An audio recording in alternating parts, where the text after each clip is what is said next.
shaving. Today's video is going to be about brushes. I have been using, one specifically how to break in a Boar brush. I've been using this Boar brush quite a bit lately. This is the Omega 10066. And if you can see, hopefully I can get it to focus on here. This has been nicely broken in. Some of those ends have split, and it's nice and soft now. When I got this brush, it was my least favorite brush that I've ever used, because Boar brushes are scritchy. I mean, man, putting this on my face, I was like, geez, it's like stabbing me in the face. There's a lot of backbone, which I wasn't really used to, because, you know, synthetic brushes, they don't have nearly as much backbone.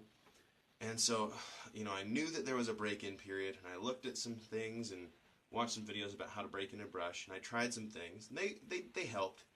Like, when I first got it, I got a mug, filled it with hot tap water, put it in there with some dish soap, and, you know, swirl it around a little bit and let it sit there for an hour or something like that, whatever it recommended. It seemed like I didn't do the whole hour, I just let it sit in there for 15 minutes or something like that. And that helped with the smell, because when I got this, it smelled like a pig. It smelled like it just crawled out of the pigsty. So that did help with the smell. Also, I got one of my shave soaps and lathered it up in just did a palm lather, because I didn't want to lather it on my face or anything. I didn't have my scuttle yet. Lathered it up on my hand, got all the soap on the brush, and then just set it down and let it sit overnight. And I think that helped with the smell as well. But it didn't do a whole lot for the tips. Because Boar brushes, eventually they will split, but man, I was doing it every other day. It seems like I was lathering this thing up and, you know, letting it sit for overnight sometimes, and just trying to break it in on my hand, because I didn't want to put it on my face and use it during my shaves. And so I didn't really make any progress. I was about a month in breaking this thing in, and it just didn't do anything. And I came across in a forum, like, the magic way to break in a shave brush. And so I'm going to share that with you as I did it, because it's a little bit different from what was said in the other video, or the other, the forum post. So what it said is to get a mug of water, put the brush into the mug for 24 hours.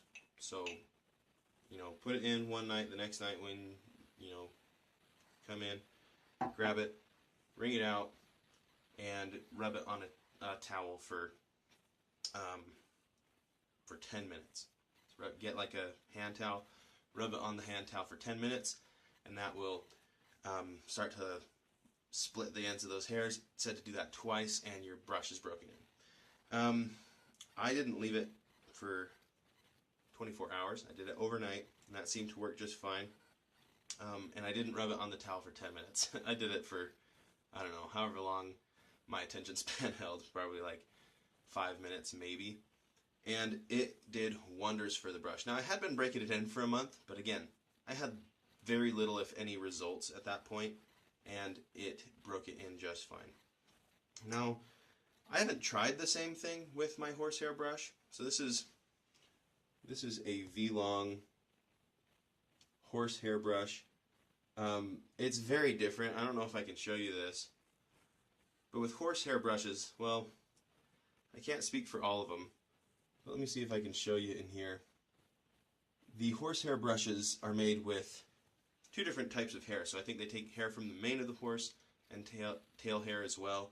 I don't know which is which, but there's some that are super fine and super soft, and there are some down in there to give it backbone that are thicker, and they are scritchy. So if you're just using the top to paint with, horsehair is the way to go. If you splay it on your face, oh yeah, it pokes you. So I have not tried soaking it. I'll give it a try and see if it works. Although I don't, just because of the type of hair, I don't have a whole lot of hope for it. Same with my pure badger brush. So the problem with this is the hair isn't thick like the boar hair brush, and so I don't think those ends will split the same way.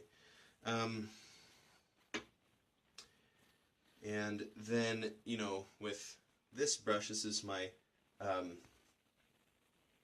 Sterling badger hair brush, and it didn't really need much of a breaking in.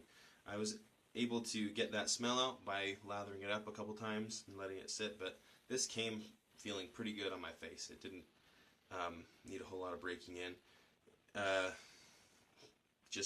It was good how it came, so I didn't really have to do anything. Anyway, I will recommend boar hair now. I am a fan. I think that it's got a lot of backbone, really easy to load up and get a lather going. Especially it seems like for bowl lathering, although it does work well on your face as well. And